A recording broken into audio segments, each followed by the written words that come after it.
Hello everyone, welcome to Saroj Mishra's YouTube channel. में YouTube channel पर आप सभी का बहुत बहुत स्वागत है। काफ़ी सारे सब्जेक्ट्स के लिए, अलग अलग सब्जेक्ट्स के लिए UPSC union public service commission संघ लोक सेवा आयोग की तरफ से असिस्टेंट प्रोफेसर की परमानेंट रिक्रूटमेंट एडवर्टीजमेंट रिलीज हो गई है। सैलरी मैंने 90,000 लिखा है, लेकिन 1 लाख के अराउंड सैलरी आराम से हो जाएगी। यूपीएससी की तरफ से नोटिफिकेशन है, तो इसमें ऑल ओवर इंडिया से कैंडिडेट अप्लाई कर सकते हैं। जो भी इंटरेस्टेड रहेंगे जॉब लोकेशन चेक कर सकते हैं। वीडियो में सारी इन्फॉर्मेशन दी जाएगी। वीडियो के एंड तक सारी इन्फॉर्मेशन आपको प्रोवाइड कर दी जाएगी। इसमें ऑल ओवर इंडिया से कैंडिडेट अप्लाई कर सकते हैं। सेंट्रल गवर्नमेंट की जॉब रहेगी। सारे जो भी पे स्केल हैं, अलाउंसेस, बेनिफिट्स, ये सारे सेंट्रल गवर्नमेंट के आपको मिलेंगे। Apply from all state. Examination नहीं है, कोई एग्जाम नहीं है। सिर्फ इंटरव्यू के लिए जो भी कैंडिडेट शॉर्टलिस्ट होंगे उनको एक इंटरव्यू में अपियर होना है, और उसके बाद डॉक्यूमेंट वेरिफिकेशन। फीस भी बिल्कुल नहीं है, 25 रुपीज़। अगर जिनको पे करना है तो 25 रुपीज़, नहीं तो बहुत सारे कैंडिडेट को फीस एग्जाम्प्ट किया हुआ है, जीरो फी, नहीं तो 25 रुपीज़, 25 रुपया। बाकी डिटेल आगे वीडियो में चेक करेंगे। यूपीएससी की ऑफिशियल वेबसाइट पर एडवर्टीजमेंट अवेलेबल है, वहाँ पर भी चेक करेंगे। लेकिन सबसे पहले एडवर्टीजमेंट मैंने ऑलरेडी जो डाउनलोड किया हुआ है उससे सारी इन्फॉर्मेशन कवर कर लेते हैं।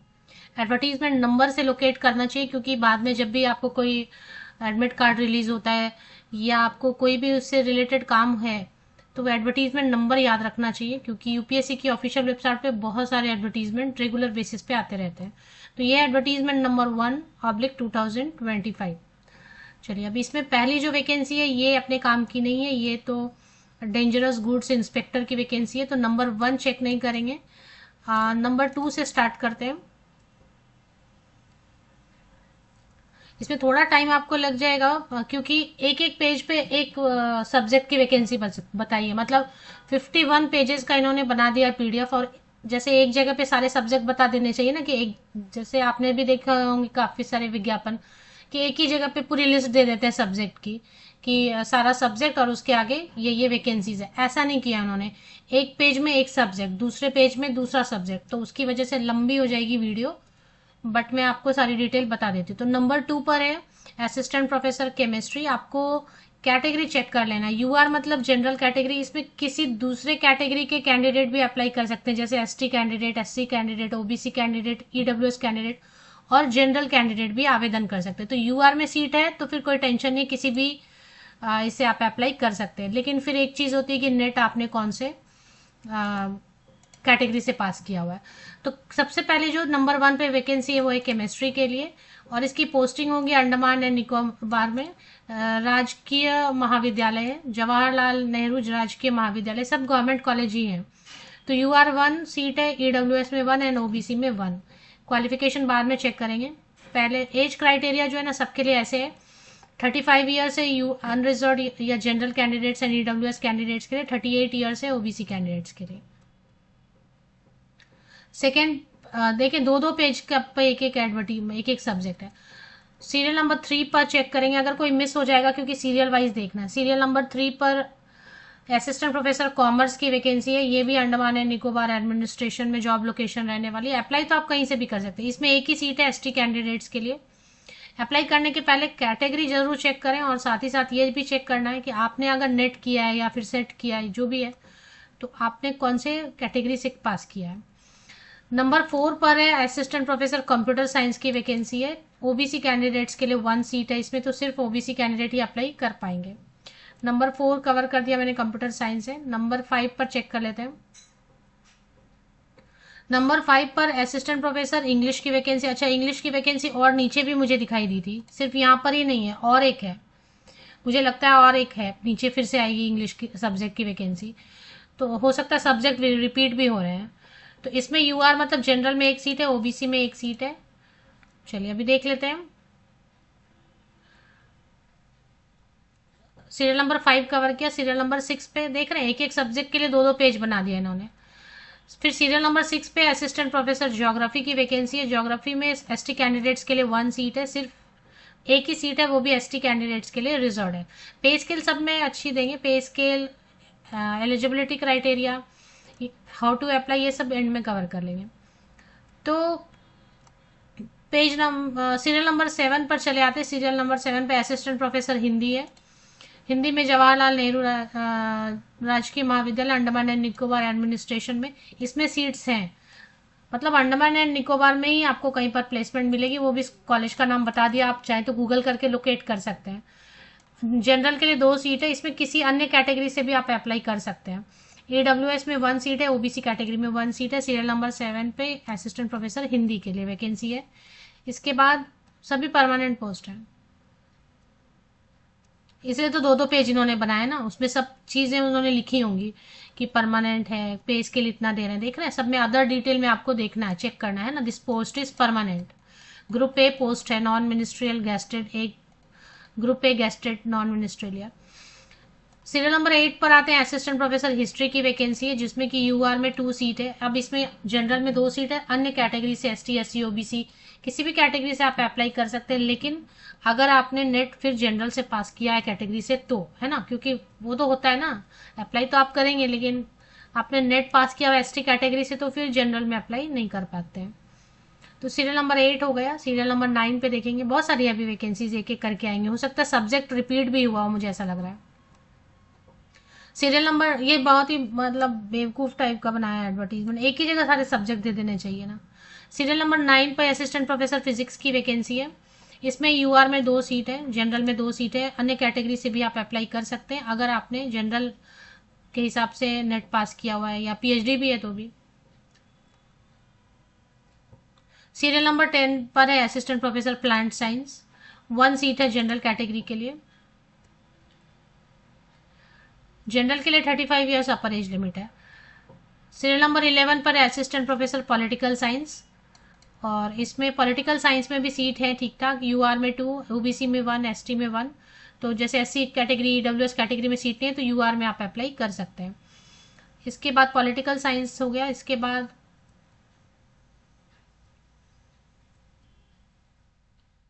सब में अदर डिटेल में लिखा होगा पोस्ट इज परमानेंट।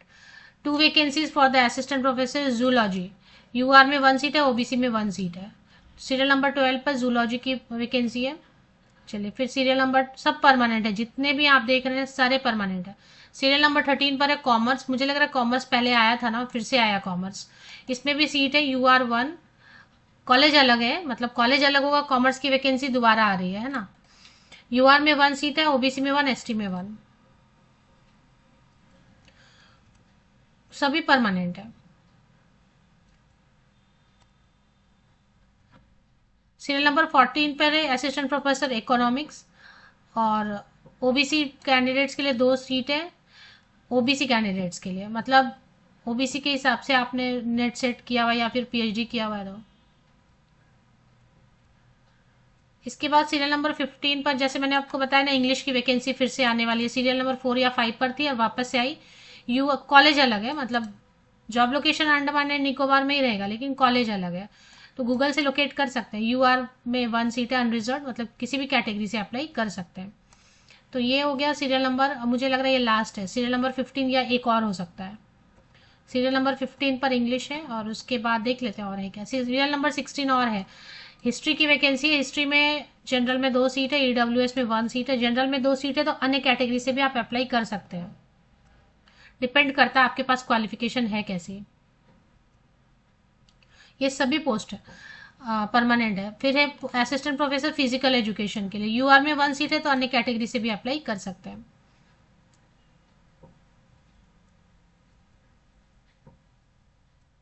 तो इतना ही था।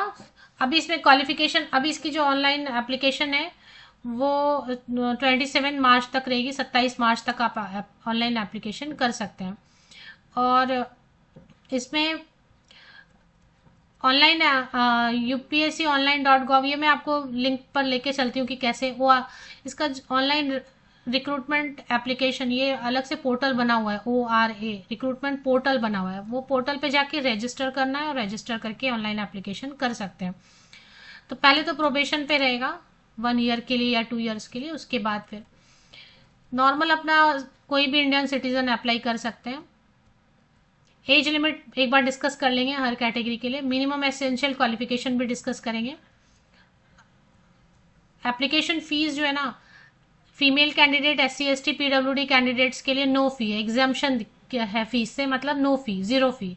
तो फिर बचा कौन, मेल कैंडिडेट, पुरुष अभ्यर्थी, फीमेल कैंडिडेट किसी भी कैटेगरी के, ऑल कैटेगरी, किसी भी स्टेट से आप अप्लाई करें, किसी भी कैटेगरी से आप अप्लाई करें, फीमेल वीमेन कैंडिडेट, महिला अभ्यर्थी नो फी, और SC ST PWD candidate no fee. तो फीस बचा किसके लिए, 25 रुपीज़ की फीस बचेगी मेल कैंडिडेट, पुरुष अभ्यर्थी जो OBC candidate, EWS and general candidate से उनके लिए 25 रुपीज़ रहेगा।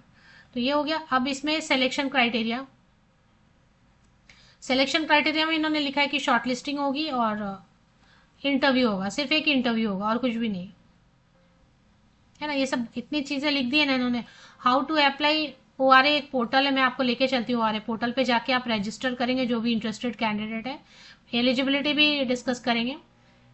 मैं आपको एक कोई सब्जेक्ट लेके ना क्वालिफिकेशन, एज क्राइटेरिया डिस्कस कर देती हूँ। सभी पोस्ट के लिए आपको एक बार खुद भी चेक कर लेना होगा कौन सा सब्जेक्ट आप अप्लाई कर रहे हैं, तो आपको एक बार खुद से भी उसके लिए क्वालिफिकेशन वगैरह चेक कर लेनी चाहिए, लेकिन मैं आपको शॉर्ट में बता दे रही हूँ। मैं पूरा 51 पेज तक चली, नीचे तक स्क्रॉल करके चेक कर लेती हूँ कि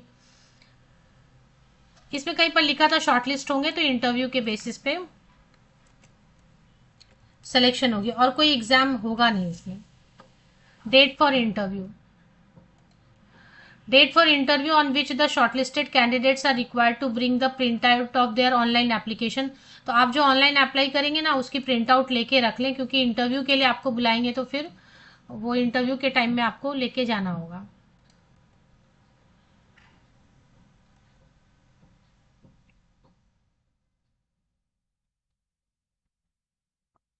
तो इंटरव्यू होगा, एक ही होगा।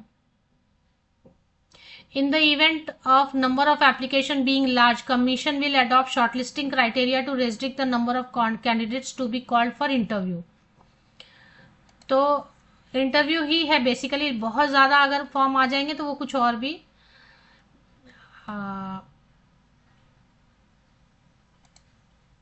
तो यहाँ पे कुछ और भी लिखा है उन्होंने पॉइंट नंबर, पेज नंबर 42 पे। तो एक बार चेक कर लेते हैं, हो सकता है कि एग्जाम रखेंगे। अगर मान लेते हैं कि कुछ ऐसा बहुत ज़्यादा अगर हो गया ना, बहुत ज़्यादा ही फॉर्म आ गए, अब चाहिए 2 सीट 3 सीट और फॉर्म आ गए लाखों में, 50,000 आ गए, हालांकि इतना आएगा नहीं। अगर आ गए तो ऐसे केस में फिर एक रिक्रूटमेंट टेस्ट रखेंगे तो इन्फॉर्म कर देंगे, नहीं तो फिर जो है सिर्फ इंटरव्यू होगा। अगर रिक्रूटमेंट टेस्ट रखेंगे तो फिर 75% वेटेज देंगे टेस्ट को एंड 25% देंगे वेटेज इंटरव्यू को। और अगर उन्होंने जितना सोच के रखा है कि इतने फॉर्म्स आने चाहिए उतने ही फॉर्म आए तो फिर सिर्फ और सिर्फ इंटरव्यू होगा 100% वेटेज के साथ। तो चलिए पहले यूपीएससी की ऑफिशियल वेबसाइट पर चलते हैं एक बार, और इस पे रिक्रूटमेंट में आपको एडवर्टीजमेंट पे क्लिक करना है। तो एक बार क्लिक कर लेते हैं। ये यूपीएससी की ऑफिशियल वेबसाइट आप विकीपीडिया से ले लीजिए या मेरे इसी यूट्यूब वीडियो के डिस्क्रिप्शन बॉक्स को नीचे तक स्क्रॉल डाउन करके चेक कर लीजिए। तो आपको यूपीएससी की ऑफिशियल वेबसाइट की लिंक मिल गई, आपने लिंक क्लिक किया, ये वेबसाइट ओपन हो गई। इस पर आप रिक्रूटमेंट पे क्लिक कर रहे हैं, देखिए जैसे मैंने क्लिक किया एडवर्टीजमेंट दिखाई दे रहा है, एडवर्टीजमेंट पे एक बार क्लिक कर लेना है। और जो अप्लाई करने का है ना ऑनलाइन रिक्रूटमेंट एप्लीकेशन, ये पोर्टल है, इस पे जाके आप रजिस्टर करेंगे पहले, लेकिन आपको एडवर्टीजमेंट इस पे चेक करना है। इस पे भी देख लेते हैं, यहाँ पे एक साथ दिया हुआ इन्होंने, देखिए यहाँ पे ORA में जाके इन्होंने एक साथ दिया हुआ है, तो यहीं पे चेक कर लेना। Assistant professor chemistry, commerce, computer science, English, geography, Hindi, history, physics, plant science, political science, zoology, commerce, economics, English, history, देखिए यहाँ पे एक साथ दिया हुआ है ऑनलाइन। तो अब इस पर आप क्लिक करेंगे तो आपको क्वालिफिकेशन सामने नजर आ जाएगी। ये देखें असिस्टेंट प्रोफेसर, हाँ पे लेवल में कोई भी एक ओपन करके आपको क्वालिफिकेशन, एज क्राइटेरिया वगैरह बता देती हूँ। तो जैसे कि 35 ईयर्स एज लिमिट है जनरल कैंडिडेट के लिए। SC ST कैंडिडेट रहेंगे तो थोड़ा और मिलेगा, 40 ईयर्स तक मिल सकता है, वो देख लेना होगा आपको। OBC कैंडिडेट के लिए अपर एज लिमिट 38 ईयर्स है। अपर एज लिमिट बोलने का मतलब है 35 साल तक के जनरल कैंडिडेट अप्लाई कर सकते हैं, 38 ईयर्स तक के OBC कैंडिडेट अप्लाई कर सकते हैं। SC ST का भी चेक कर लेते हैं। और क्वालिफिकेशन मास्टर डिग्री होना चाहिए रिलेटेड सब्जेक्ट में 55% या अबव मार्क्स के साथ। नेट होना चाहिए, साइंस है तो CSIR नेट चलेगा, सेट स्लेट भी चलेगा। मान लेते हैं कि अंडमान निकोबार से है ना वैकेंसी, तो वहाँ का सेट स्लेट भी चलेगा, या कहीं का भी सेट स्लेट है अप्लाई कर देना। प्रॉब्लम क्या है, वो शॉर्टलिस्ट करेंगे तो बुलाएंगे। आपके पास कोई भी सेट स्लेट है किसी भी स्टेट का, कर लें आप, कोई प्रॉब्लम नहीं है, अप्लाई कर लें। ये तो बोल नहीं रहे ना कि इसी स्टेट का चाहिए, किसी भी स्टेट से आपने सेट या स्लेट यहाँ दे रहे ना ऑप्शन ये। तो नेट नहीं है, CSIR नेट नहीं है, सेट स्लेट है किसी भी स्टेट का, तो भी अप्लाई करने में कोई प्रॉब्लम नहीं है, क्योंकि ज़्यादा तो फीस है ही नहीं, 25 रुपीज़। या फिर PhD भी किया हुआ है तो भी आप अप्लाई करना चाहें तो विदाउट नेट सेट भी आप अप्लाई कर सकते हैं। या फॉरेन यूनिवर्सिटी या फॉरेन इंस्टीट्यूशन जो टॉप 500 में आता है, उससे भी अगर आपने PhD कर लिया है तो भी आप बिना नेट सेट के अप्लाई कर सकते हैं। तो ये तो हो गया एज क्राइटेरिया कि जनरल कैंडिडेट्स के लिए ऑल सब्जेक्ट 35 ईयर्स तक। मैं एक सब्जेक्ट ओपन करके आपको फॉर एग्जाम्पल बताया, आप दूसरा कोई सब्जेक्ट कॉमर्स देख लेते हैं जिसमें SC ST के लिए भी सीट हो ना, तो उसमें ST SC कैंडिडेट के लिए भी, इसमें ST कैंडिडेट के लिए है। तो SC ST कैंडिडेट के लिए 40 ईयर्स अपर एज लिमिट है।